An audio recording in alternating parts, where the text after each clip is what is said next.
Hi, welcome back. This is 1.4, what I call the art of keyword choice. And the reason I say it's the art is that choosing keywords is not like a science where you can just look it up and you're done. You have to actually think about it a little bit. And that's what I want to get across in this lesson, is that sometimes when you talk to Google, when you ask questions, when you pose a query to Google, you want to think carefully about what it is you're going to choose. And this class is about how to choose those words. That's why it's the art of keyword choice. There's three things I need you to know. First, think about what you're going to try to find.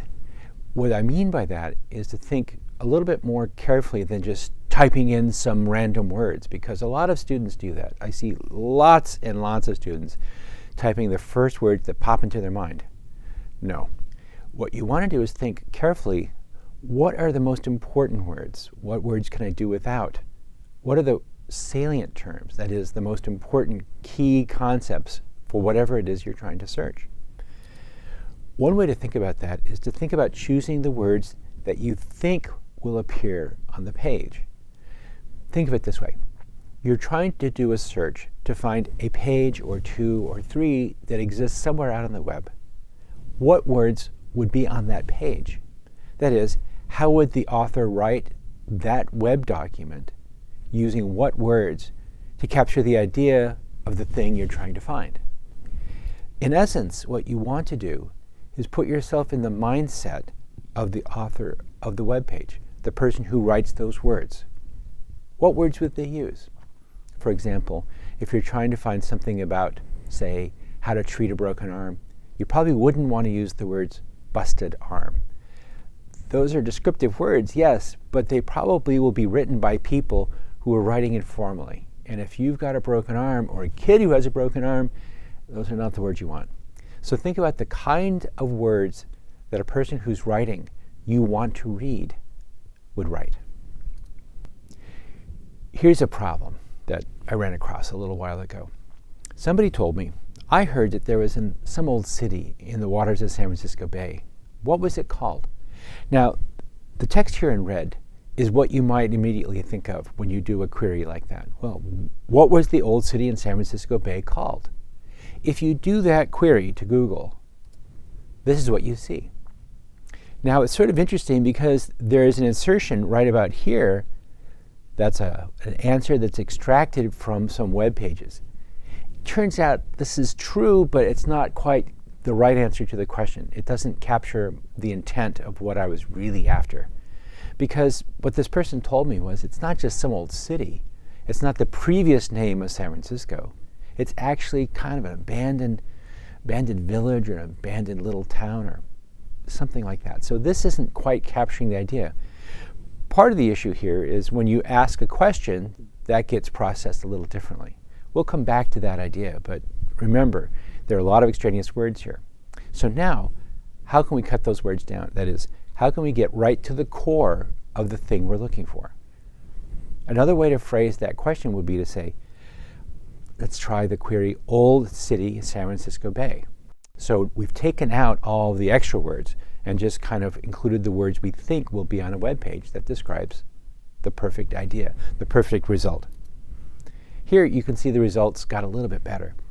Old City, San Francisco Bay now has lists of cities, it's got the Wikipedia article, it's got a history of San Francisco, but we're not yet quite to the core concept.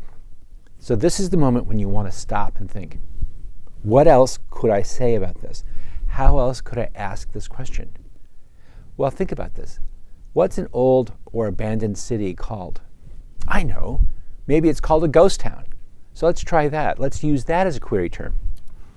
And so I'm going to try this query in red below, Ghost Town, San Francisco Bay.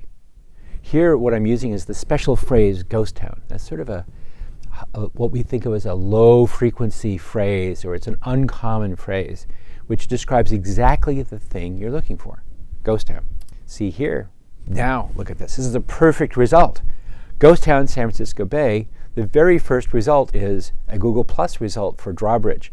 And if you read that Wikipedia article on Drawbridge, formerly known as Saline City, it's a ghost town with an abandoned railroad station. It's exactly what we were looking for. So you see what's happened here is by choosing the right words, by choosing the artful words, that is the words that are probably on the page that you want to find, we can get exactly to the kind of page we really want. So let's compare these three different queries. The very first query, what was the old city in San Francisco Bay called, versus old city San Francisco Bay versus ghost town San Francisco Bay. In each case, you see the results shift a little bit. So your job as a searcher, as a really good user of Google, is to find those words that will give you the kind of results you want.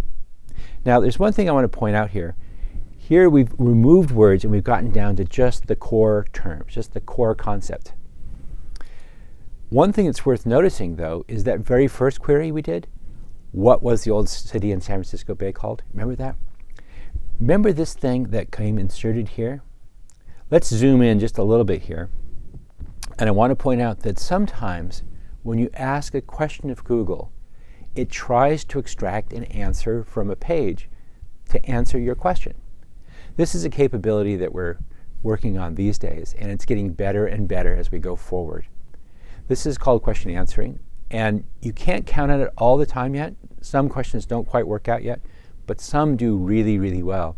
In this case, it doesn't quite get at the heart of what we wanted because we hadn't expressed our intent quite clearly enough. This is a very reasonable answer to that question. It just happens to be that we were looking for a ghost town, not quite just the old name of San Francisco. What I'd like you to do now is to go on to the activity with this lesson. Try it out. See if you can find the answer.